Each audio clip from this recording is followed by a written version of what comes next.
حدیث نمبر 10.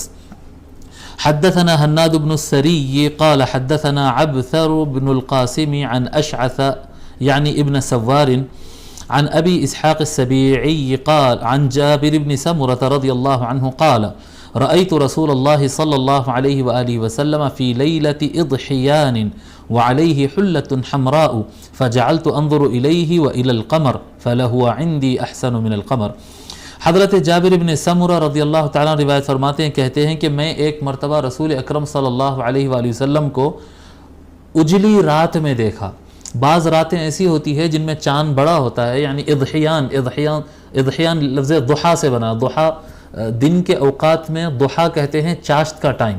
چاشت کا ٹائم تو آپ جانتے ہیں، یعنی اشراق کا ٹائم ختم ہونے کے بعد جب سورج تیز ہو جاتا ہے.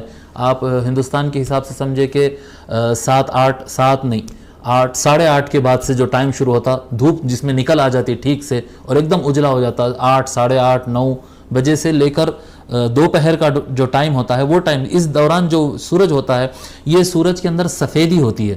جب سورج پورا اوپر چلے جاتا ہے اس کے بعد زوال شروع ہوتا ہے اس کا اور ڈوبنے کی طرف جاتا ہے تو سورج کی روشنی میں پلساہٹ آتی ہے. سورج جب زمین سے نکلتا ہے اور چڑھنا شروع ہوتا ہے، سن رائز سٹارٹ ہوتا ہے، جب سن رائز ہوتا ہے تو اس وقت سورج کے اندر ایک سفیدی ہوتی ہے. یعنی اس کی نکلتے وقت کی روشنی میں اور ڈوبتے وقت کی روشنی میں یہ فرق ہوتا ہے کہ ڈوبتے وقت کی روشنی میں پلساہٹ زیادہ ہوتی ہے، پلساہٹ آتی ہے، اور ادھر وائٹنس زیادہ ہوتا ہے، برائٹنس اس کا زیادہ ہوتا ہے. تو چڑھتے سورج کا جو ٹائم ہوتا ہے اس کو ضحیٰ کہتے ہیں.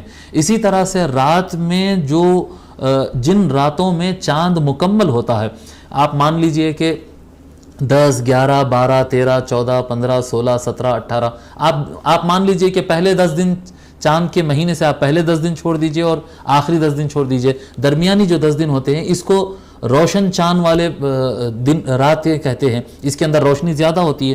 لوگ راتوں کے اوقات میں، یہاں شہروں میں تو اتنا اندازہ نہیں ہوتا کیونکہ یہاں پر لائٹس زیادہ ہوتے ہیں، لیکن اگر گاؤں میں جا کر دیکھیں گے تو جو چاندنی رات ہوتے ہیں اس میں لوگ اطمینان سے باہر بیٹھے رہتے ہیں، ان کو کوئی چراغ یا بلب وغیرہ کی ضرورت نہیں پڑتی ہے. تو فرماتے ہیں جابر بن سمرہ رضی اللہ تعالیٰ عنہ کہ میں رسول اکرم صلی اللہ علیہ وآلہ وسلم کو ایک روشن رات میں، اضحیان والی رات، روشن رات میں نے ان کو دیکھا. وعلیہ حلۃ حمراء، اور آقا صلی اللہ علیہ وآلہ وسلم ایک لال دھاریوں والی شال اوڑے ہوئے تھے. جیسے کہ ہم بتائے کہ لال دھاریوں والی شال حضور صلی اللہ علیہ وسلم استعمال فرماتے تھے. تو آقا صلی اللہ علیہ وسلم ایسے حلہ، اچھا حلہ کا لفظ ہے یہاں پر، حلہ کہتے ہیں 2 چادریں جو استعمال کی جاتی ہے بالکل احرام کی طرح.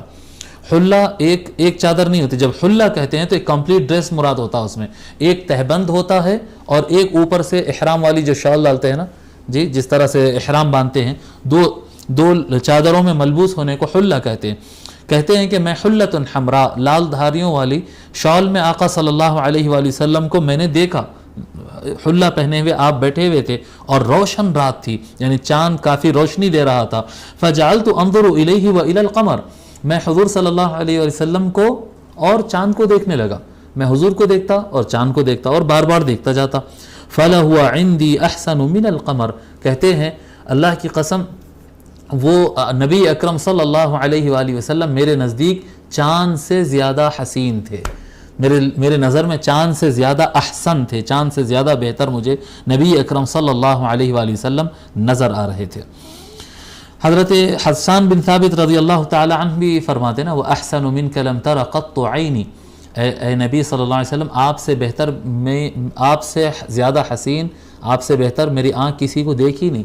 وَأَجْمَلُ مِنْكَ لَمْ تَلِدِ النِّسَاءُ، آپ سے زیادہ خوبصورت نے آپ سے زیادہ خوبصورت تو کسی کو کسی ماں نے جنا ہی نہیں، کسی عورت نے کوئی ایسا بچہ ہی نہیں پیدا کیا جو آپ سے زیادہ خوبصورت ہو.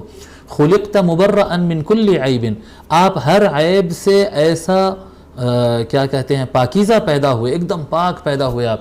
خلقت مبرأ من کل عیب، ہر عیب سے ایسے پاک آپ پیدا ہوئے. کأنک قد خلقت کما تشاء، کہ آپ گویا یوں لگتا ہے کہ آپ ایسے پیدا ہوئے جیسا آپ خود چاہتے تھے، جیسا آپ کا من کرتا ہے کہ میں ایسا پیدا ہوں، آپ لگتا ہے ویسا اپنی مرضی سے پیدا ہوئے، یوں لگتا ہے آپ. تو آقا صلی اللہ علیہ وآلہ وسلم کے حسن اور جمال کے بارے میں اور ایک شاعر کہتا ہے، سلام علی السید المصطفیٰ حبیبی محمد امام الہدا. اس کو ہم ترنم میں پڑھتے اکثر، میں اکثر اس کو ترنم میں پڑھتے رہتا ہوں. آج بھی اتفاق سے جب پڑھ رہا تھا تو ایک دم وہ شعر ذہن میں آ گیا.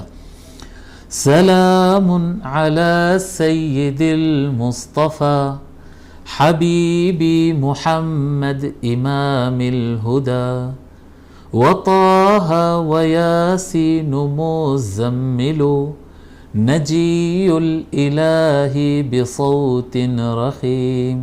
سلام علی السید المصطفیٰ، سلام ہو سردار پر جو چنندہ ہے، مصطفیٰ ہے. حبیبی محمد امام الہدی،